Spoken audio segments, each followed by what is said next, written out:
The market at Dunfeld woke before dawn did. By the time the first light touched the eastern ridge, Orla had already arranged her loaves in 3 rows, the dense dark ones at the back, the smaller wheat rounds in the middle, the herb-crusted rolls up front where passing hands could reach without asking. She had done it so many times that the arrangement lived in her fingers rather than her memory, muscle doing the work her sight could not. She had been blind for 11 years. She had been at this stall for 4. Dunfeld was a border city, which meant it carried the smell of everywhere else and nowhere specific. Mud from the eastern road, smoke from the tannery 2 streets over, the faint salt bite of preserved fish drifting up from the river docks. Orla had mapped the city in layers of sound and scent until she knew it better than people who could see it. The loose cobblestone 3 steps past her left post. The widow on the corner, whose shutters creaked twice before opening. The guard rotation that changed at the second bell and always brought 2 men who talked too loud about very little. She knew what belonged here. She knew what didn't. That was why, on the second morning the hooded man visited her stall, the coins caught her attention. The first morning she had thought nothing of him. A buyer like any other, quiet, unhurried, a brief exchange for a loaf of dark bread. He had placed the coins directly into her palm rather than dropping them on the counter, which she noted and appreciated. Many people dropped coins as though she might bite. But the second morning, when the coins met her hand again, something snagged at her focus. The metal was wrong. Not counterfeit. The weight was solid, the edges clean and sharp. It was the surface. A particular smoothness that came from close proximity to something specific. A residue of handling she had learned to recognize the way others recognized faces. These coins had been pressed in the Royal Mint within the past month.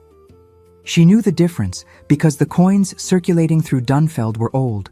Softened edges, worn relief, a certain grime settled into the grooves. New coins from the Royal Mint traveled in predictable patterns.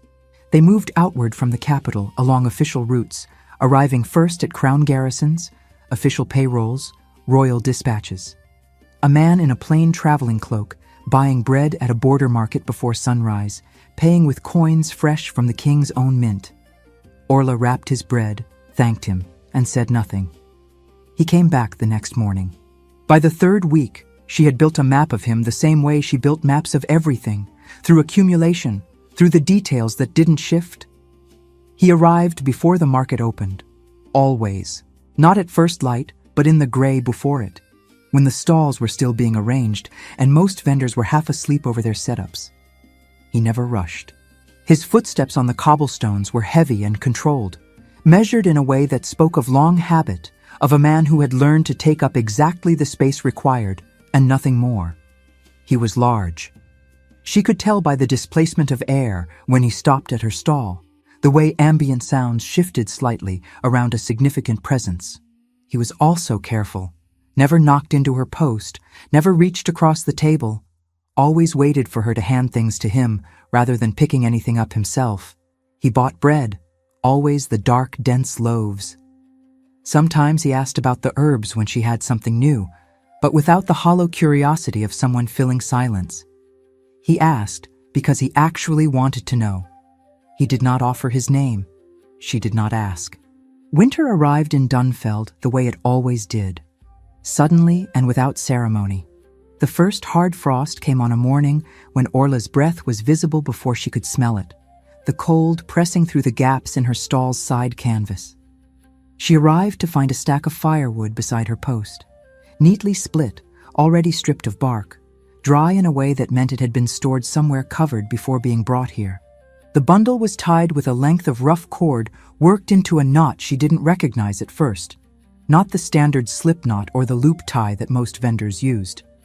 This one had a particular construction, an over-under pattern with a double tuck that her fingers traced twice before she could hold the shape in her mind. She set the cord aside without untying it. He arrived 20 minutes later. She did not mention the wood. He did not claim it. They discussed the frost and he bought his bread. The second time it happened, dried yarrow appearing on her back shelf 2 days after she mentioned running low, she found the same cord, same knot, specific enough to be deliberate, plain enough to require no acknowledgement. She kept that cord too, and the next one. By midwinter she had 3, stored in the small box under her cot beside the things that mattered. Spring came, then summer. The market shifted its rhythms. Longer days, more travelers on the eastern road, the city loosening slightly into warmth. He adjusted with the seasons. In spring he came a little later, when the light was already present. In summer he arrived earliest of all, before the heat had a chance to settle. Sometimes they talked at length. He asked about her work, not about how she managed without sight, which was what most people eventually asked, but about the actual craft of it. Which herbs yielded better in dry seasons? Whether the miller's new grain was worth what he charged? She found herself answering with more than was strictly necessary. By then, half the market knew she was useful for more than bread. She mixed fever teas that brought down stubborn heat, dried things for bad lungs and winter coughs, and practical poultices for cuts that had started thinking about infection. Dunfeld called her a bread seller because that was what the stall required. People with actual need used a more precise word when they spoke of her in private. He spoke too, occasionally. Never about himself in any direct way, but in the manner people reveal things through what they choose to discuss. He spoke about competing interests and land management in terms precise enough that she quietly revised her understanding of him. Not the conclusion she had reached on the second day, which had not required revision, but the texture of the man within that conclusion. The Alpha King ruled every shifter pack across the known territories. His face was pressed into every new coin.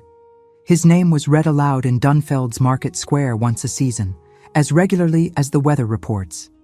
He was 29 years old, had held the title for 6 years following his father's death, and was spoken of in the border towns the way people spoke of rivers, as something large and constant and only occasionally catastrophic.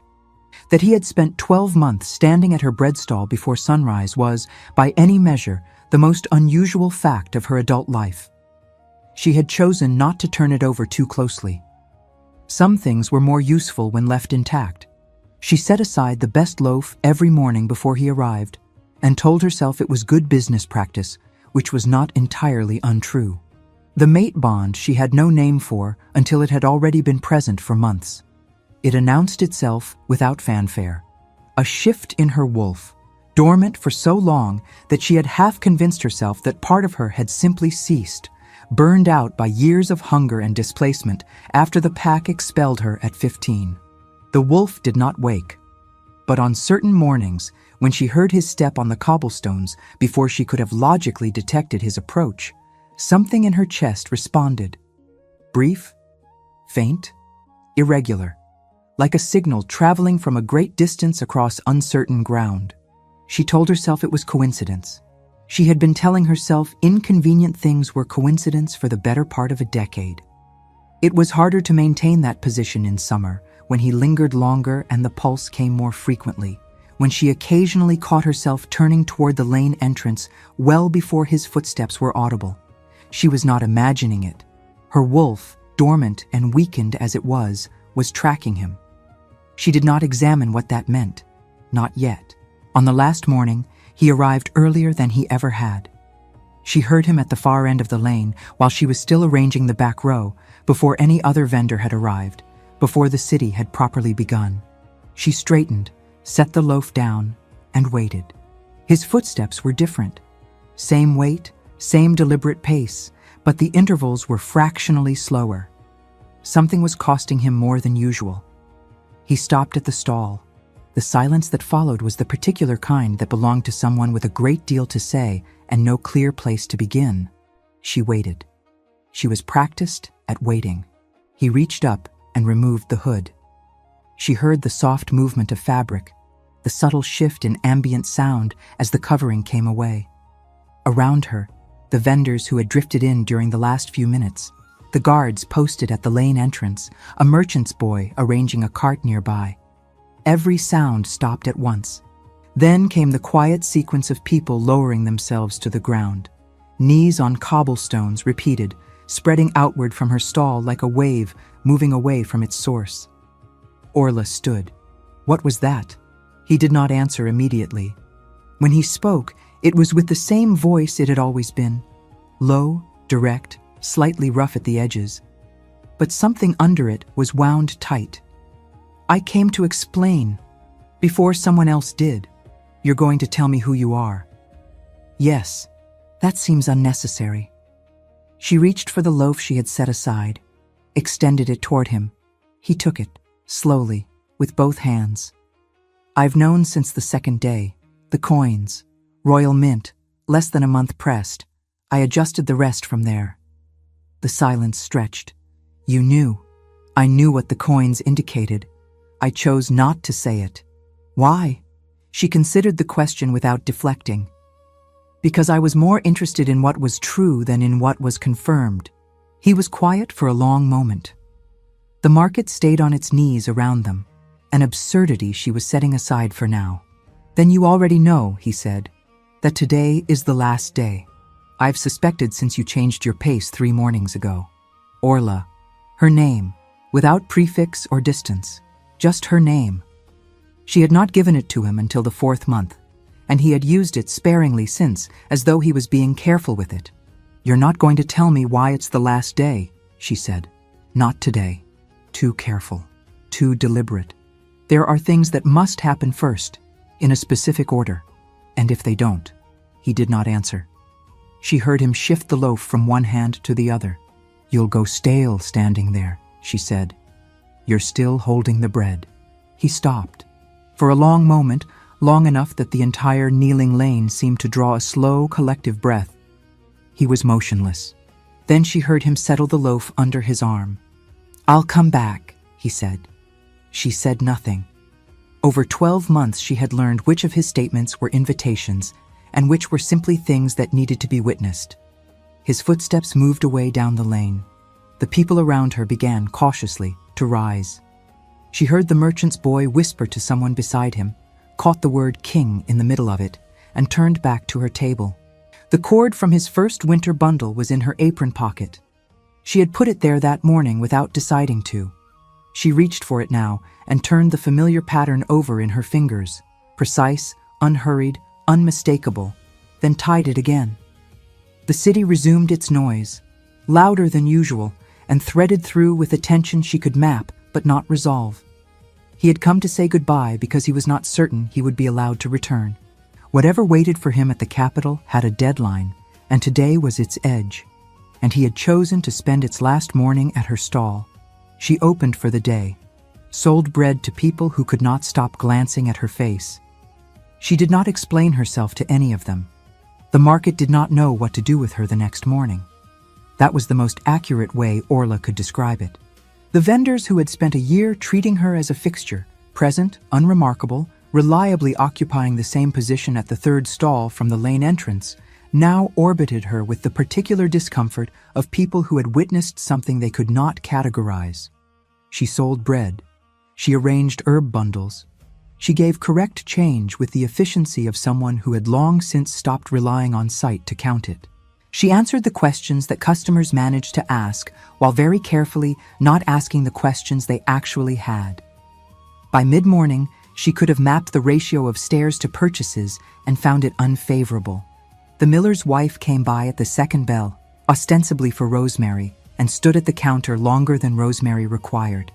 That was him then, the woman said finally. Yesterday, it was.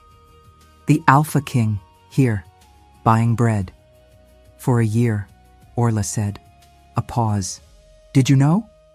Yes. Another pause, longer. Then, you didn't say anything. No. The miller's wife bought twice the rosemary she needed and left without pursuing it. Orla filed her away as someone who would think about it in private rather than aloud, which was the variety of person she found most manageable. The afternoon came in behind the morning. Orla sold out her inventory earlier than usual. People who had never bought from her stall before found reasons to stop. She could not tell if they were curious about her specifically or simply newly aware that she existed, and she was not certain the distinction mattered. She packed up at the 4th bell and walked home through streets that had started to feel slightly different. Not hostile, not particularly charged. just watched. The attention of a city recalibrating. A subtle thing, like a dog lifting its head, not yet certain whether what it had heard required a response. Orla's wolf stirred that night for no reason she could identify. Not strongly, not the sharp pulse she had learned to associate with his footsteps at the lane entrance. This was slower, a low, persistent pressure in her sternum, arriving and receding at irregular intervals. It woke her once before midnight and again before dawn. She lay in the dark and listened to it the way she listened to everything, carefully, without forcing a conclusion. 3 days of travel separated Dunfeld from the capital. Orla knew this the way she knew most facts about the kingdom, not from personal experience, but from the accumulation of conversations absorbed over 4 years of market life. Merchants described it in terms of loaded cart speeds and toll gates. Soldiers counted it in forced march days. Everyone agreed on 3, which meant that whatever had happened at the capital on the day he removed his hood, and something had happened, she was increasingly certain, she would not learn of it through any direct channel for several days at minimum. Travelers talked, news moved. It was only a matter of waiting for the right mouth to pass within earshot. She did not have to wait long. By the second day, the merchants coming off the eastern road were carrying something tightly wound beneath their ordinary commerce. The over-eager quality of people in possession of information they were trying to deploy at maximum effect. She heard the capital mentioned in 3 separate transactions before noon, always with that particular drop in register that meant someone was very pleased to be the one doing the telling. On the 3rd afternoon, 2 travelers stopped at the stall together. They had the road on them, dust, horse, the fatigue that came from covering distance, and they were deep in a conversation they had clearly been having since at least the last waypoint. And Harwick says the floor went completely silent, not a breath in the room. What did he actually say? Harwick's account changes every time. He said the king stood before any of the candidates were presented and declared it, directly, in front of the full council and every clan representative in attendance. Declared what exactly? That he had identified his mate Bond, that it was not among the candidates, that the year's deadline was therefore met in spirit, if not in the prescribed form, and the council's response. The second traveler let out a short breath. What do you imagine? Orla set her hands flat on the counter and waited. Lord Soren called for an immediate procedural hold, the first traveler continued. There is apparently a legal provision. If the named mate is not present in court and formally recognized, the declaration holds no binding political weight. The bond cannot be invoked under those conditions. So it changes nothing. It changes everything. He stood in front of 20 clan representatives and said the bond exists. He simply cannot act on it while she is not there. And Soren's camp will ensure the legal argument holds long enough to maneuver. They bought bread without paying her particular attention and moved on down the lane. Orla stood at her counter for a moment. Around her, the market continued its noise. A child argued with a vendor 2 stalls over. Someone dropped a crate. He had gone to the ceremony and refused every candidate, said it publicly, in front of every clan with a stake in the outcome. Done the one thing that could not be quietly undone. That night, the pressure in her chest returned sharper. She was sitting by the small fire in her room when it arrived. Not pain, not quite. A sensation like something compressed releasing in slow degrees, rising from her sternum and settling at the base of her throat. Her wolf moved under it, slow and disoriented, pressing towards something it could not fully reach. She placed her hand flat against her chest. Whatever this was, it was not illness. She had spent 11 years learning the precise texture of her own body's failures, and this was not among them. It came again twice before she slept. Soren's men arrived on the 6th day. She identified them before they reached the stall, not by sight, by pattern. They had the deliberate pace of people executing a specific task, moving through the market in a route that passed several stalls before arriving at hers. Mapping first, checking the layout. Their scent reached her as they came within range. She sorted through it with the speed of long habit. Shifters. That much was immediate. The particular quality that separated shifters from humans was something her wolf had always been able to read, even in its dormant state, a faint but distinct undertone beneath individual scent. Beyond that, these two carried the pack mark of a clan she had not encountered before, not one of the border packs she had catalogued through years of market contact. And beneath everything else, faint but present, the mineral sharpness of capital stonework, the kind that settled into clothing and hair after extended time in close quarters with specific quarried walls. She had detected it on him in the early months before she had finished building his profile. These men had come from the same direction, but not the same place. The pack mark was wrong for the royal court. The herb seller, one of them said. Not a question. The bread seller who also keeps herbs, Orla said. What do you need? Quality dried feverfew. We were told there was a vendor here who carries it. She had sold out of feverfew 2 weeks prior and had not been able to restock. This was information they could have gathered from any of the surrounding vendors without stopping at her stall specifically. She noted the discrepancy without commenting on it. Out of stock at the moment. I have dried meadowsweet, which carries similar properties, or chamomile if headaches are the concern. We'll look elsewhere. As you like. They moved away at the same careful pace, drifting back toward the lane entrance. She tracked them by sound until they cleared earshot, then continued with her next customer while her mind worked through what she had gathered. Someone had sent men to assess her. Not to harm her. Harm didn't require daylight and a crowded market and a cover story about herbs. This was confirmation. Someone needed to verify what had been reported before deciding what to do with the information. The timing alone was enough to build a working theory. 48 hours between the king's declaration and the first possible departing rider. 6 days for someone moving at speed to reach Dunfeld. A clan with capital access, but no royal court affiliation. She arranged these details in the manner she arranged everything, categorized, weighted, ready for retrieval. She said nothing to anyone that day. That evening she went through everything she had accumulated since the morning his hood came down. Stray comments from road travelers. The timing of specific news arriving in Dunfeld. The details she had built from a year of listening to a man who had not known how carefully she was attending. She laid them out in sequence and found they formed a shape.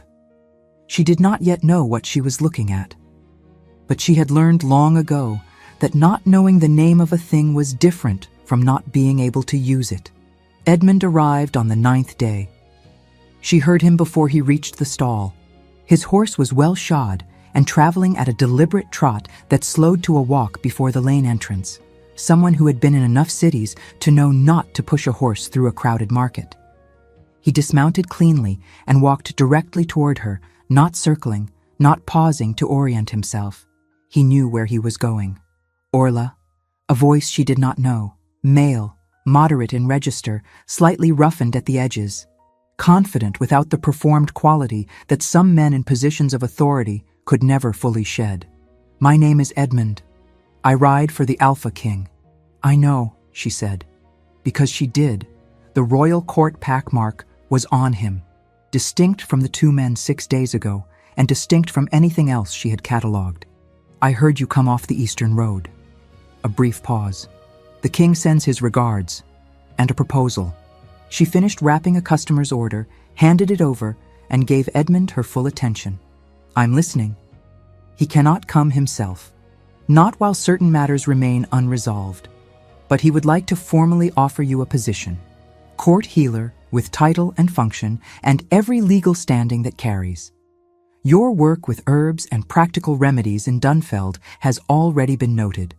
The position exists independently of any personal matter. She heard the careful construction of it. Not, come because of the bond. Come because there is a reason that requires no explanation. What if I decline? Edmund's tone did not shift. You remain in Dunfeld. He will not send anyone to change that. But the men who came 6 days ago were not from the royal court, and whoever sent them will likely send someone else in time.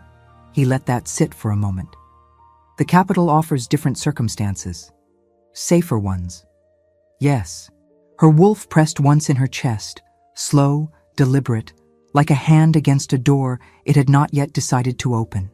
3 days of travel, she said. I can have a horse ready within the hour if that is your preference, or give you time to arrange your affairs here. Whatever you require. Give me until morning. She heard him incline his head in the slight shift of his breathing as he moved. I will be at the Northern Inn. She listened to him walk back toward the lane entrance, the horse falling into step beside him. Then she turned to her stall and adjusted a loaf that had not needed adjusting. She did not need until morning. She had made the decision before he finished speaking. But she wanted the night, wanted to walk home through streets she knew by heart, sit beside her fire in the room she had arranged herself, run her thumb along the 3 cord lengths in the box under her cot. She held the one with the particular knot for a long time in the dark. The pattern lived so completely in her hands by then that she could have reproduced it without thinking. She probably could have. She did not try. Then she set it down, stood up, and began to pack. Before first light the next morning, before she went to the Northern Inn to meet Edmund, she stopped at the stall one last time. She wrapped the loaf she had set aside, tied it with one of the cords she had kept through winter, and placed it at the center of the scrubbed table beneath the lowered canvas. Not for eating, not for anyone else. Simply because leaving without marking the space felt inaccurate. Then she latched the storage box, ran her hand once across the wood, and walked away before the lane had fully woken. The capital arrived before Orla was ready for it. Not that she had expected to be ready. 3 days on horseback, with Edmund riding at a pace that was neither rushed nor leisurely, had given her time to build a preliminary map from second-hand accounts. The capital was larger than Dunfeld, by a factor that made comparison pointless. The castle sat at its northern edge against a ridge of high ground. The market district occupied the lower city in concentric rings around a central square. She had arranged these facts the way she arranged inventory: useful, accessible, incomplete, until tested. What she had not accounted for was the noise. Dunfeld had its own density. 4 years had taught her every layer of it. But it was a border city's noise, practical and transactional, driven by movement and commerce. The capital was something else. The sound reached her before Edmund slowed his horse to navigate the outer gate, a vast, layered compression of voices and wheels and bells, and the particular resonance of stone structures amplifying everything they caught. She straightened her spine and began sorting. She was still sorting when Edmund guided her through the castle gates. The western corridor is residential, he said, with the neutral usefulness of someone who had decided information was more valuable than assumption. Your rooms are on the 2nd floor. The great hall is to the east. The council chambers are in the north tower. He paused. I can take you through it as many times as necessary. Once will be sufficient, she said. But slowly. He went slowly. She catalogued. Her rooms were larger than her entire Dunfeld lodging. She discovered this by walking the perimeter, 12 paces wide, 18 long, a window on the north wall that opened onto a courtyard below. The furniture was positioned with the kind of deliberate consideration that suggested someone had thought about function before placement, which she noted and appreciated without saying so. Edmund left her to settle. She spent the first hour doing nothing of the kind. Instead, she stood at the window and listened. The courtyard below was in use. The rhythm of training, the impacts of practice weapons, the short commands of someone running drills. To her left, along the corridor she had just walked, 2 servants passed in conversation about linen inventory. Below and further east, she could hear the faint movement of what sounded like a council preparation. The scrape of benches, the unrolling of documents, voices in the register that people used when choosing their words with professional care. She was building layers. It would take days to have anything reliable. She began anyway. Soren she identified on the 2nd morning. She had already encountered him on the first day without knowing. A figure in the north corridor whose footsteps she had catalogued as significant without yet having a name to attach to them. He moved with the particular economy of someone who had spent decades in rooms where movement communicated intent, but underneath that economy was something she needed another encounter to confirm. He said almost nothing when the king was present. not because he had nothing to say. She had heard him in the council preparation the previous day, the same voice, measured and precise, a man perfectly capable of filling space with language. But in the stretch of corridor outside the great hall, where they had all briefly occupied the same 10 feet of air, Edmund making a quiet introduction, Orla inclining her head, the king's presence a fact she was still calibrating to in person, Soren had produced 3 words of greeting, and then been silent. Silence was not inherently meaningful, but the quality of this silence was specific. It was the silence of a man running calculations. She assigned him the category she used for things that required monitoring and moved on. Elia came to her room on the 3rd evening. Orla heard her pause outside the door for a moment before knocking. Not hesitation exactly, more the pause of someone concluding an internal debate and committing to the result. The knock, when it came, was direct, unhurried. "I hope I'm not disturbing you," she said when Orla opened the door. "You're not." Orla stepped back from the entrance. "Come in." She heard the soft quality of Elia's clothing as she entered. Fabric with weight to it, well made, the slight sound of embroidery catching air when she moved. She sat when Orla gestured toward the chair, which confirmed a specific kind of pragmatism. Someone who had been told the court healer was blind and had decided to take that information at face value rather than performing discomfort around it. "I will say what I came to say plainly," Elia said. "I have no interest in the position my clan secured me. I was sent here because my family's alliance with Lord Soren requires it, not because anyone asked what I wanted." "What do you want?" A pause that felt more like relief than surprise. "To go home. To manage my family's northern territory, which I have been doing competently since I was 17, without being offered as a political instrument every time someone needs a contract sealed." A beat. "I'm telling you this because you should know that I am not your opponent. Whatever Soren is building against you, I am not part of it." Orla considered her. "You came here alone." "Yes.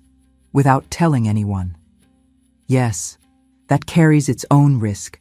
Someone will note the absence." "I know. No apology in it. I decided it was worth noting." Orla sat down across from her. Outside the window, the courtyard below had gone quiet for the evening. The training done, the last drill concluded. The castle settled into its nighttime register. "What does Soren want?" Orla asked. "What he has always wanted. The council seat secured for another generation. My clan's territory and votes are the mechanism." The voice was even, analytical. "You interrupted the most straightforward path to that outcome. By existing. By the king declaring you existed." Elia shifted slightly. "There is a difference. You could have existed indefinitely in Dunfeld without becoming a problem. The problem is the declaration. It cannot be undeclared. So Soren will work with what he has. Which is the law." "Which is the law," Elia confirmed. "He knows every provision in it. He helped write several of them." They sat in quiet for a moment. "I appreciate you telling me this," Orla said. "I thought you should have it." Elia stood. "I don't know how useful I can be to you while I'm technically still here as a candidate, but I am not Soren's instrument, whatever he believes." She left with the same decisive quality she had arrived with. Orla sat for a while after the door closed, sorting through what had been said and what had been left unsaid, which in this case seemed roughly equal in value. He came the first time on the 4th night. She was awake when she heard his footsteps in the corridor.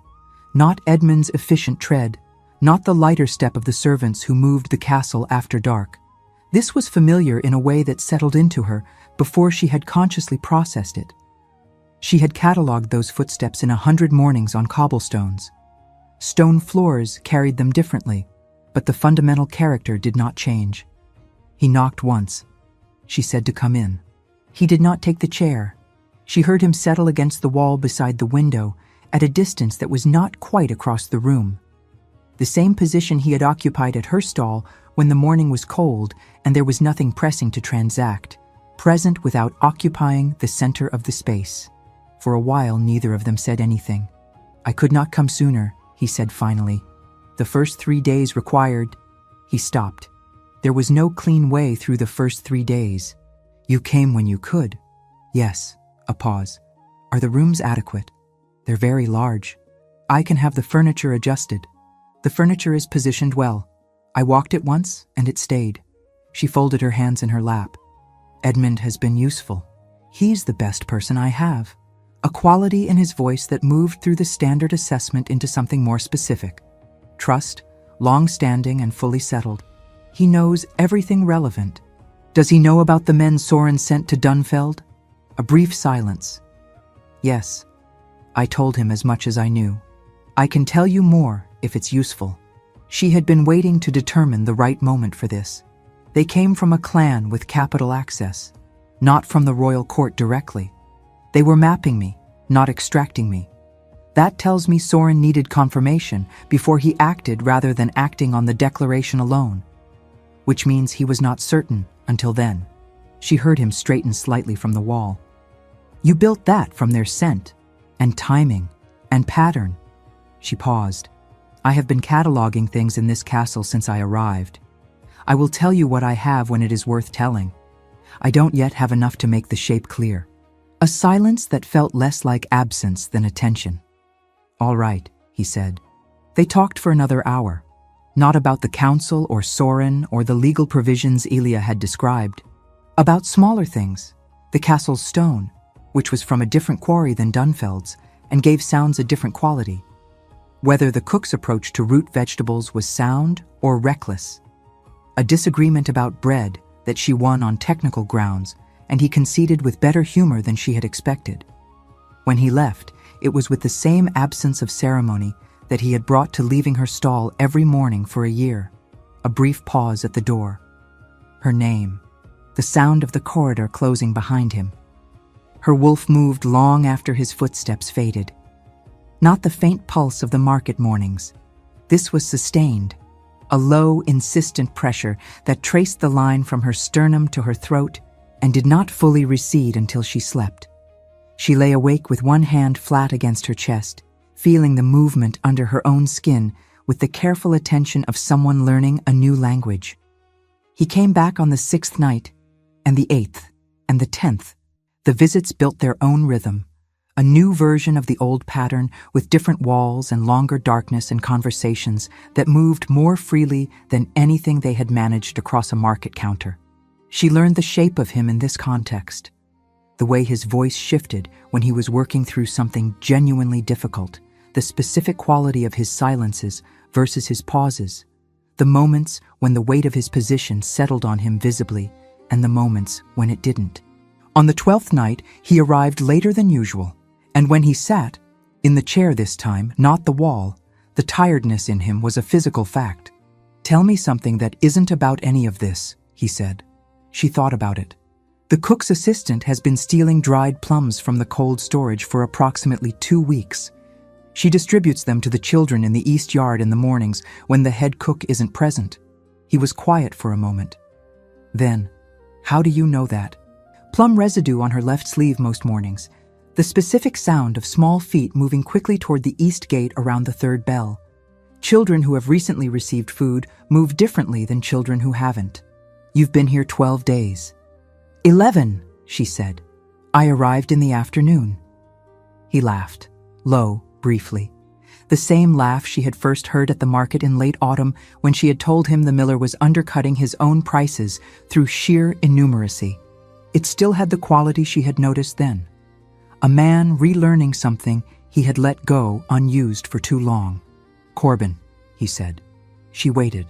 "When you ask what my name is," he said carefully. "I am Corbin, not the title, not the court, just that."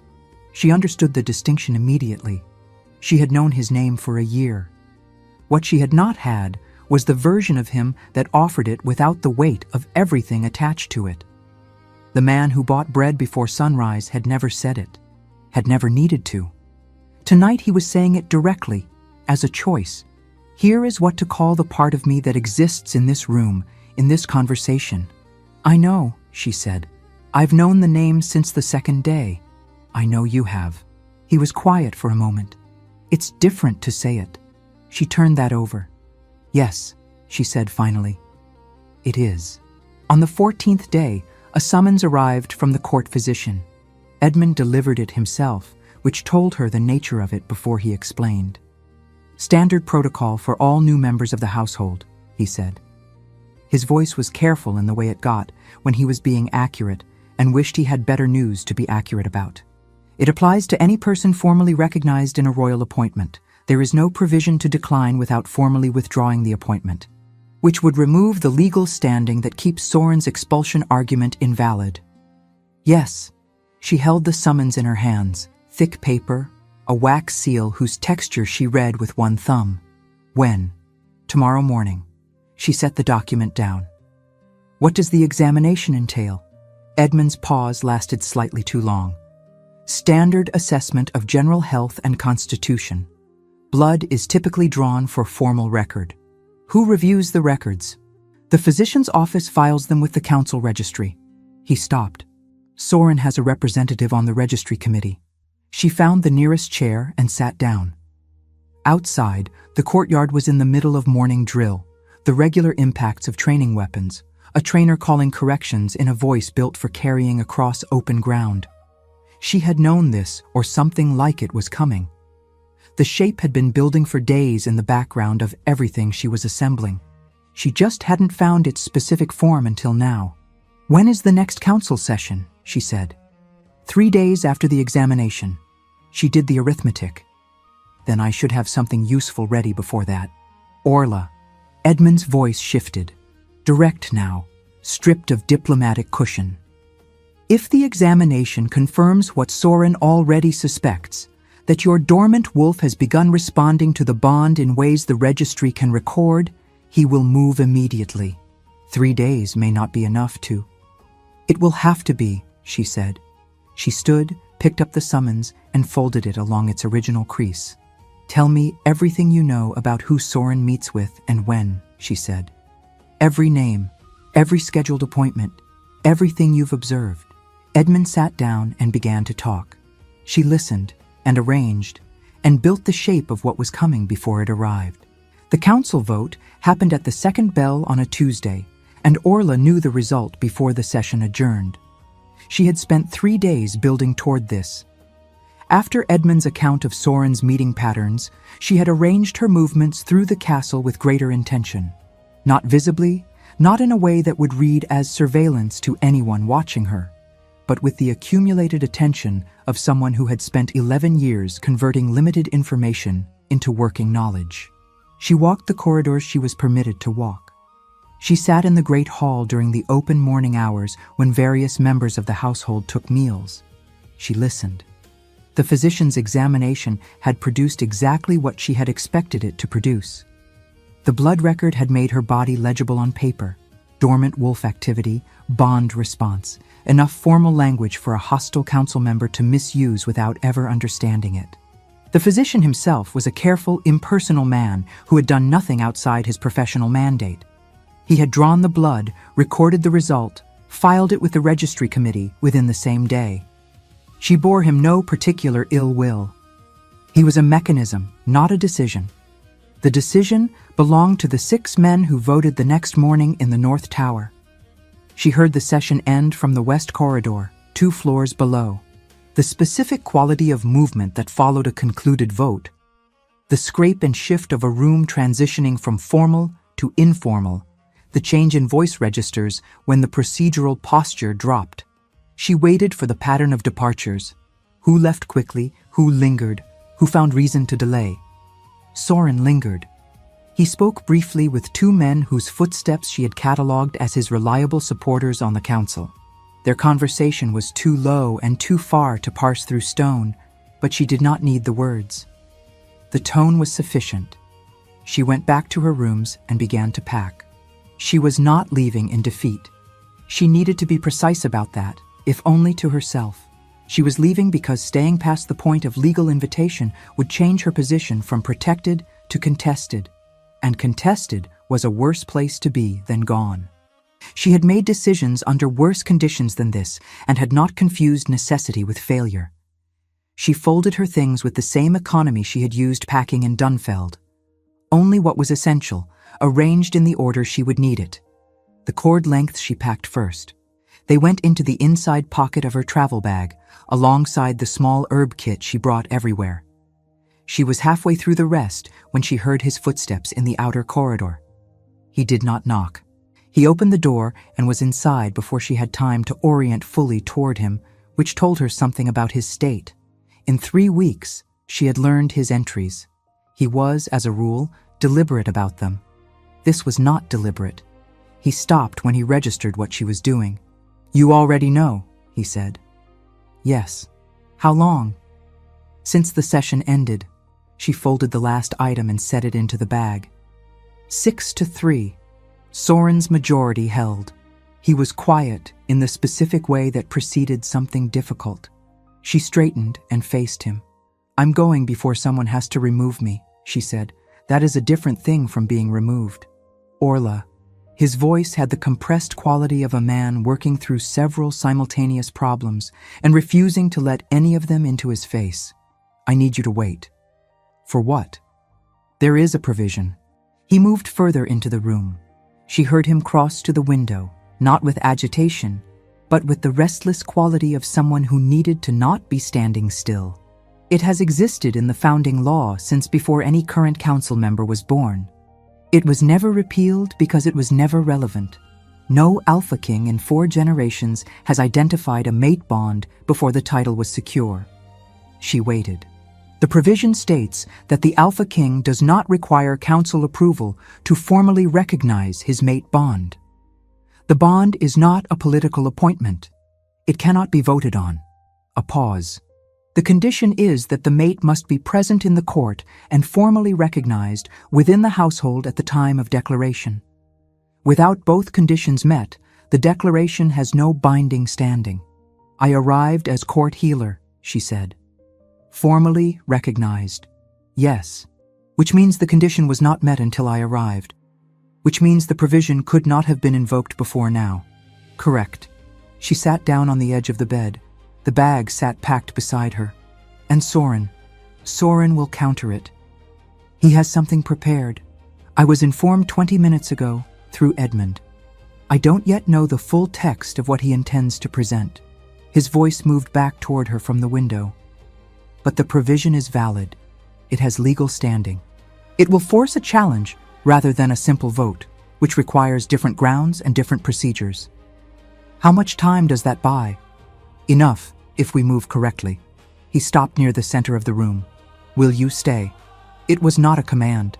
She had been in his presence long enough to distinguish between the registers, the one he used for directives, which had a particular weight to it that she suspected he could not entirely suppress even when he tried, and the one he used when he was actually asking. This was asking. The question sat in the room and waited for her answer without pushing. Her wolf pressed upward in her chest. Steady now, unlike the erratic pulses of earlier weeks. Consistent, like something that had found its footing and was prepared to hold it.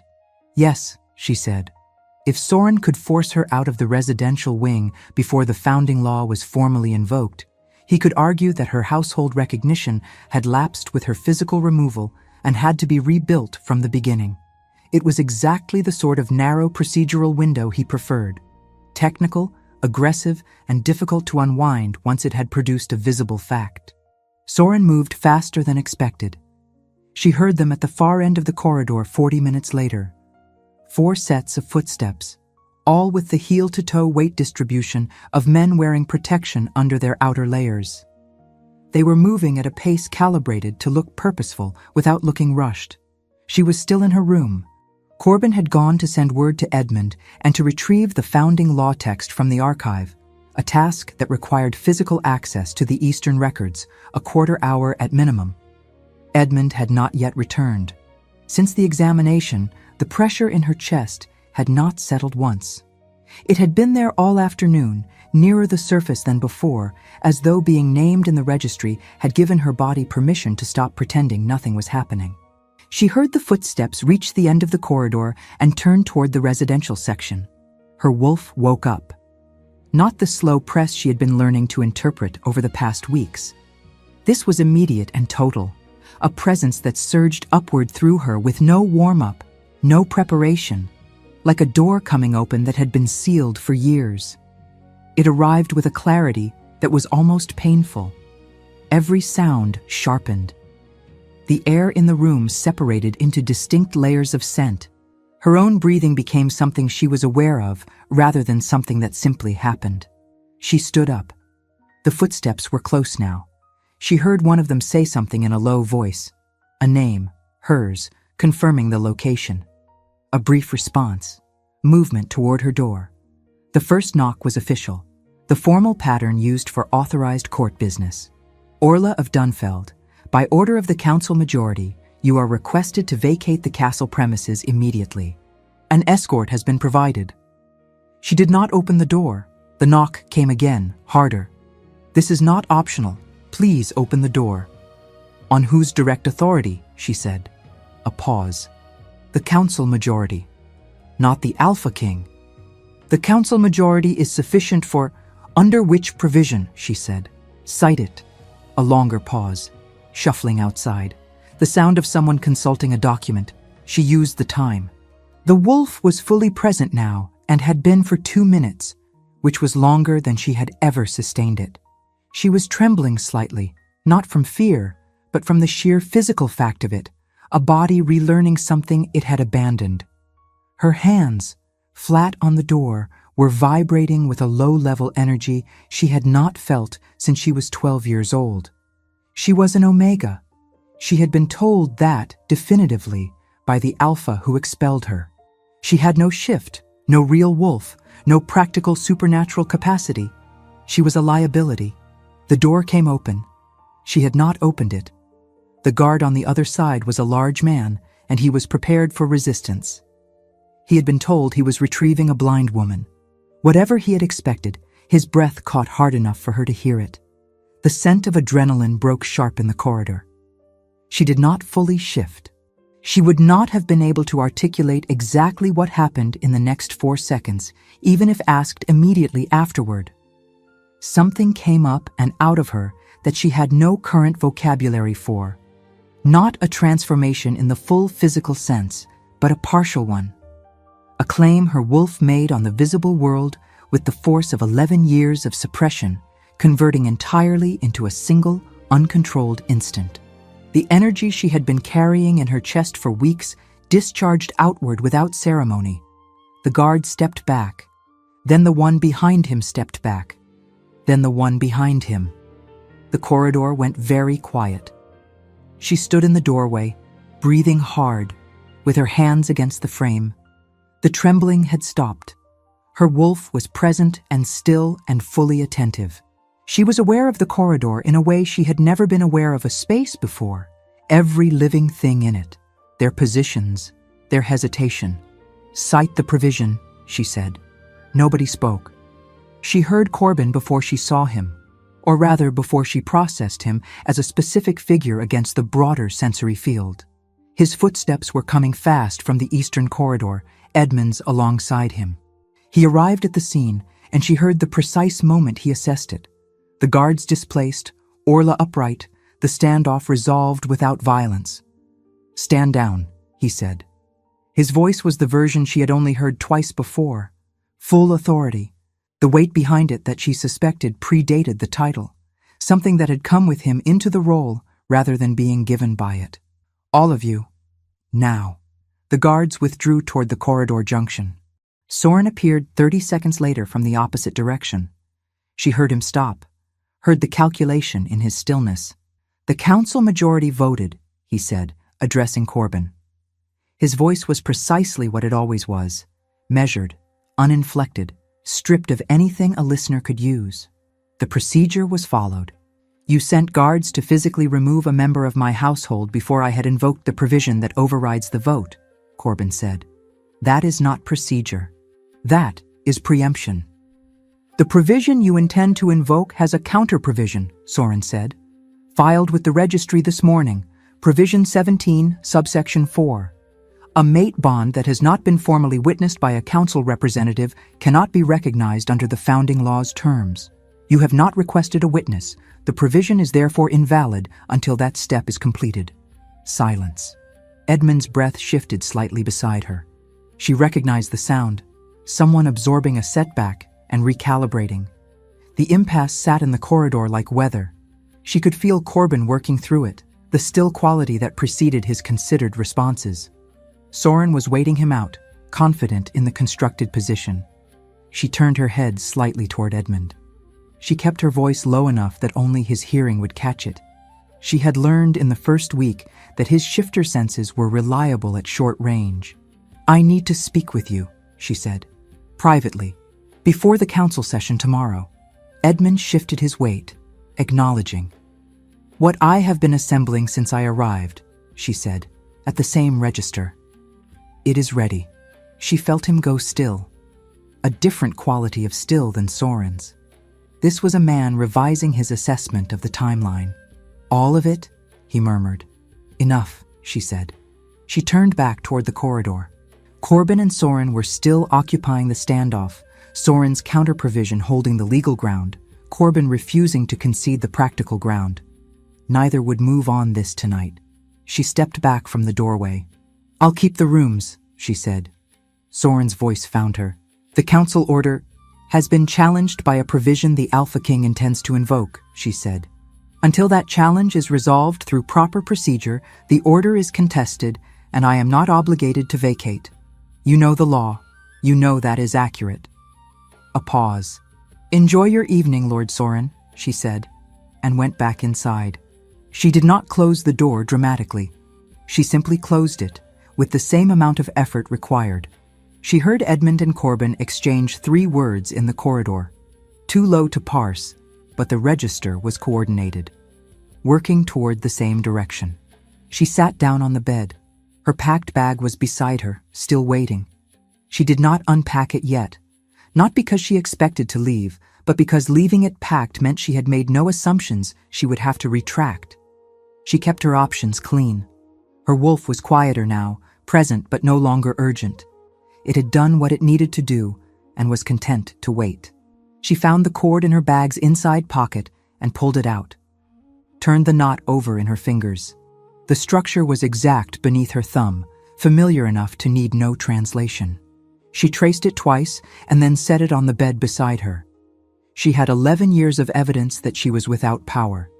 She had approximately 4 minutes of evidence to the contrary, and it had sent 4 trained guards backward down a corridor. She sat with that for a while.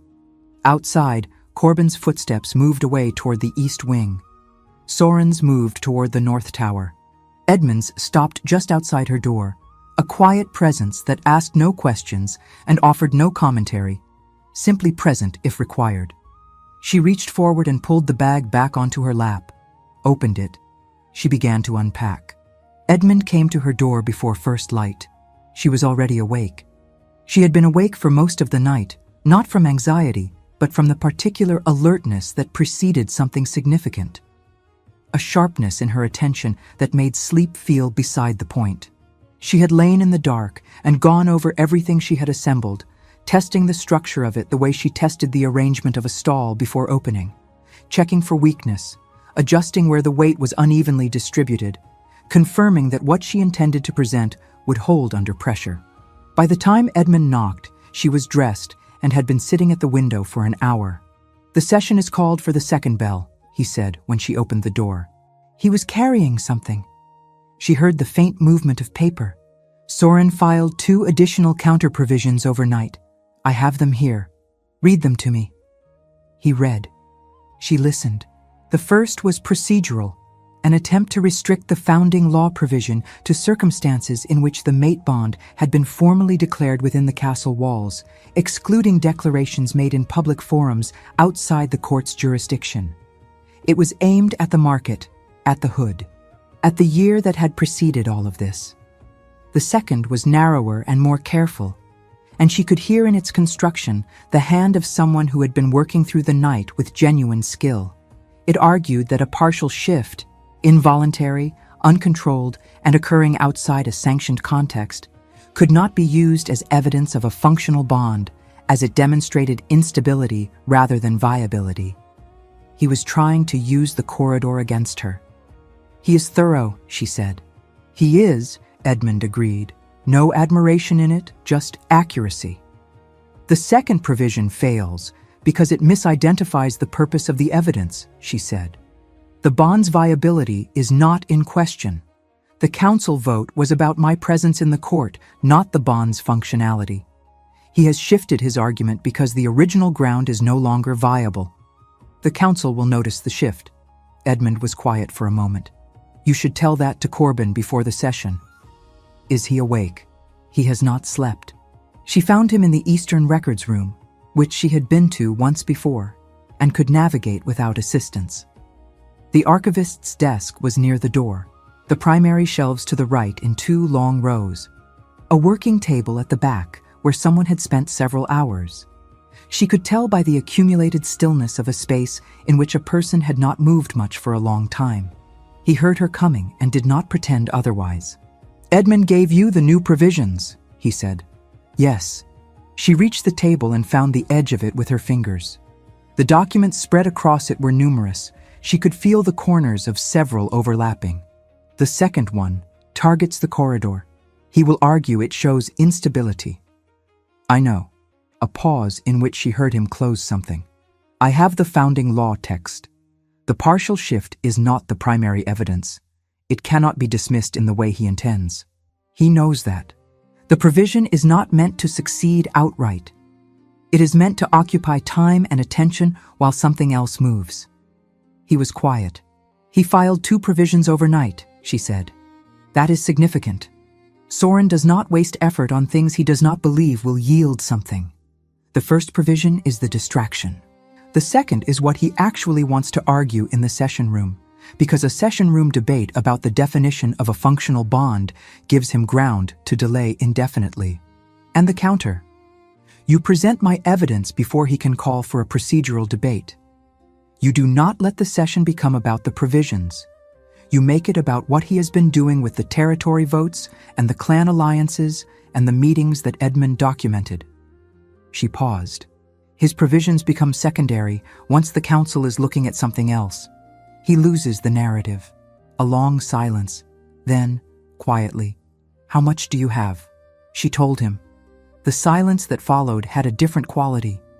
She heard him straighten at the table, a small adjustment that communicated something significant about his assessment. You built that in 3 weeks, he said. 17 days, she said. I arrived in the afternoon. He did not laugh this time, but she heard the breath that preceded it, the recognition of the pattern they had established without naming it. Walk me through it, he said. All of it. We have until the second bell. She walked him through it. The council chamber in the North Tower held 12 seats at the primary table, with additional standing positions for clan representatives along the walls. She knew this from Edmund's description. She had never been inside the room before this morning. It was louder than she expected, not with sound, but with the particular density of a space occupied by people who were all simultaneously trying to determine what was about to happen. She sorted through it as she and Edmund took their positions along the east wall, Corbin already at the table's head, the council members settling into their seats with the practiced formality of people who used procedure to manage discomfort. Soren was at the table's far end. She heard him acknowledge Corbin's presence with a word. Precise, correct, stripped of warmth in the way something can be stripped of a thing it never had. The session opened. The presiding registrar named the items before the council. She listened to the full recitation and noted the order. Soren's provisions were listed second and third, which meant he had expected to have the first item disposed of quickly and his arguments ready for the following space. Corbin requested to address the council before the listed items were taken up. A brief procedural exchange. Granted. She heard him gather the documents Edmund had prepared, the compiled record of everything she had assembled, transcribed into formal court language over the course of the pre-dawn hours. He did not read it as it was written. He moved through it with the kind of precision that came from having spent an hour with her going over the shape and sequence of it, understanding not just the content, but the architecture. He named the clans. He named the dates. He named the meetings that Soren had taken outside official court record, the agreements made with PAC representatives whose territorial ambitions ran directly contrary to the stability Soren claimed to be protecting. He cited the vote patterns in the council over the past 3 years and the correlation with Soren's private meeting calendar. He cited the treaty provision that made undisclosed negotiations with rival PAC interests a matter of formal record, and the specific clause that constituted a breach of council standing. He did not accuse. He recited. The difference was significant. An accusation could be refuted with a counter-accusation, a challenge of motive or credibility. A recitation of specific, dated, sourced information required a specific, dated, sourced response. Soren's response was not that. He began with procedure, challenged the sourcing, the chain of documentation, the authority by which private meetings had been recorded. His voice remained level, which she had come to understand was its natural state rather than a sign of confidence. The levelness did not tell her anything about what was happening inside the calculation. Edmund moved beside her and spoke at a low register directly into her ear. 3 of the 6 who voted with him yesterday have not looked at him since Corbyn finished. She filed that. The session continued for 2 hours. She tracked it through Edmund's occasional quiet commentary and through the sounds of the room itself. The shifts in register when a speaker was on uncertain ground. The particular stillness of people deciding something. Soren contested every point that could be contested and absorbed the others without visible concession. But she could hear the shape of the session changing. He was no longer advancing. He was holding ground, and holding ground in a council session with formal documentation on the opposing side was eventually a losing position. The registrar called for the formal motion at the end of the 2nd hour. The vote on Soren's council standing was 7-2. He received the result in silence. She heard him gather his documents. His footsteps, leaving the chamber, were exactly what they always were, measured, deliberate, carrying no information they were not required to carry. She gave him that.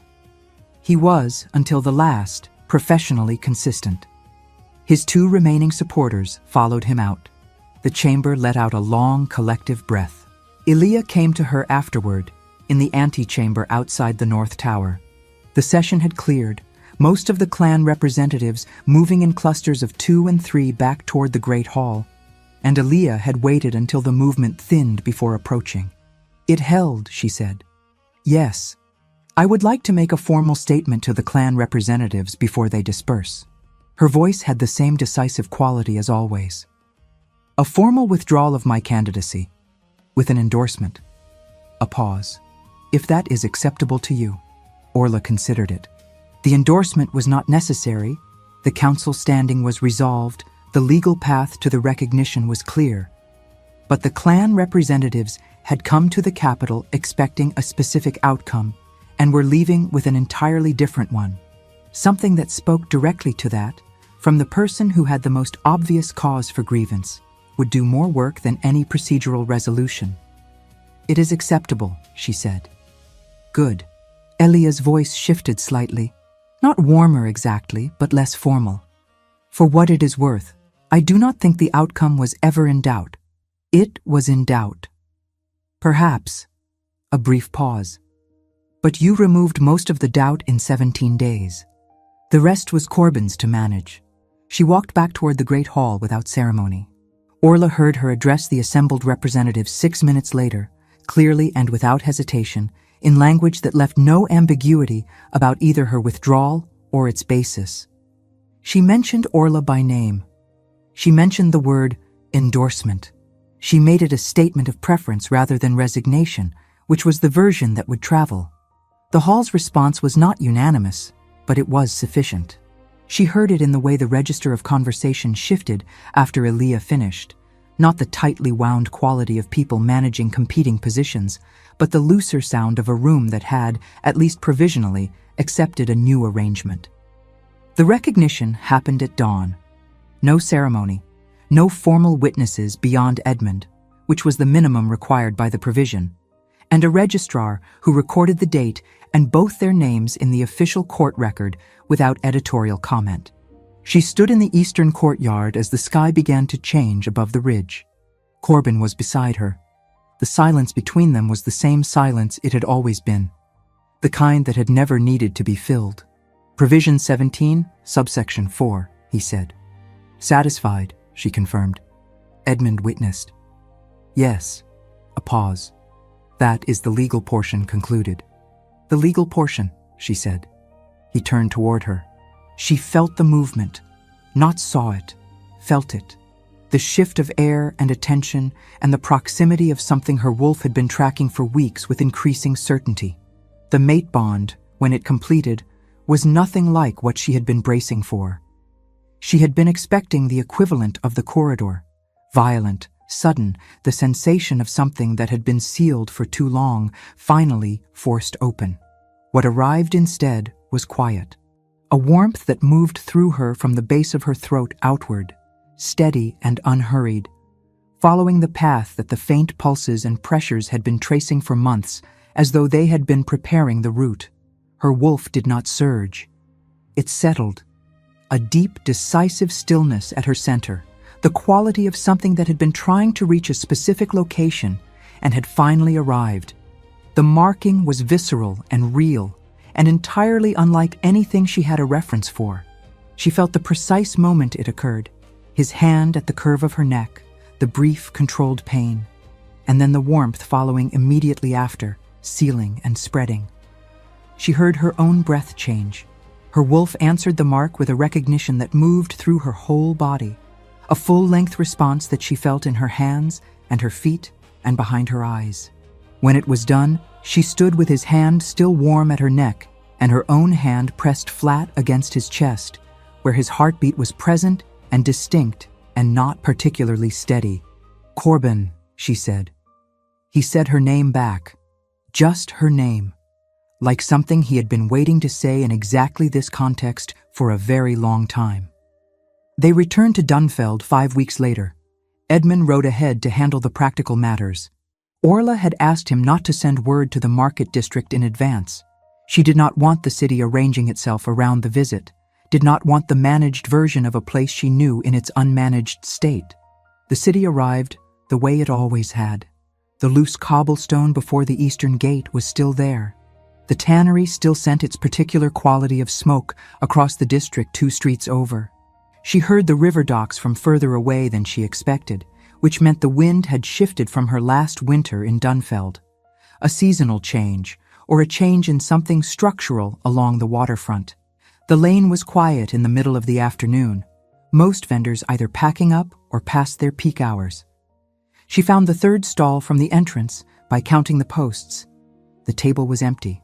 The stall frame was standing, but the canvases were down, the hooks bare, the space stripped back to its functional elements without the layering she had added over 4 years.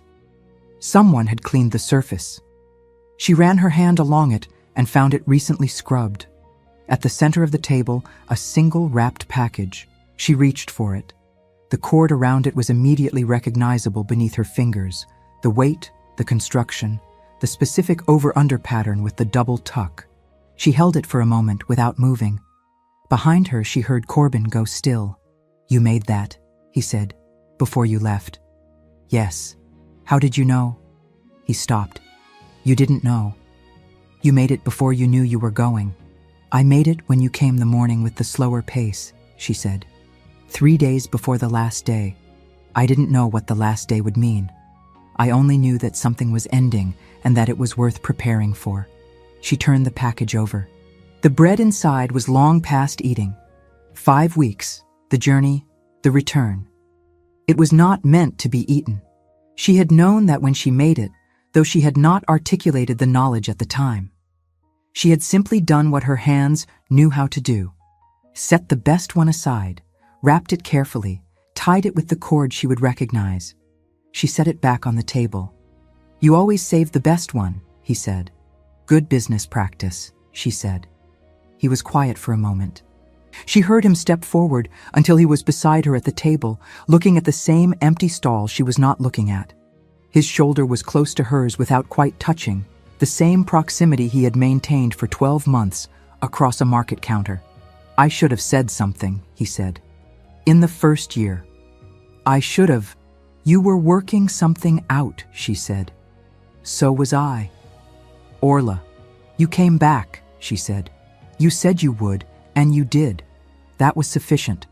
A pause. More than sufficient. The afternoon light was moving across the lane. She could not see it, but she could feel the temperature shift that followed it, the particular warmth that preceded late afternoon shadow. Around them, Dunfeld continued its noise, indifferent and familiar. She reached out and found his hand at his side. He turned his palm and held hers, his thumb moving once across her knuckles. The same gesture she had heard him make with his own hands when he was thinking. Adapted now outward toward her. She left the package on the table. She did not take it with her when they walked back through the lane. It belonged to the stall the same way the stall belonged to the 4 years she had spent building a life from the available materials. Completely, specifically, not transferable to wherever she was going next. The cord from the first winter bundle was still in her pocket. Had been since she packed it in Dunfeld the night Edmund arrived. She had not transferred it to any other place since, had not decided what to do with it, had simply carried it. She kept it there. The lane opened onto the eastern road, and the road opened toward the capital, and she walked with her hand in his through a city she knew by heart, toward a life that was still, in most of its dimensions, unmapped. She had never needed a map before. She did not need one now.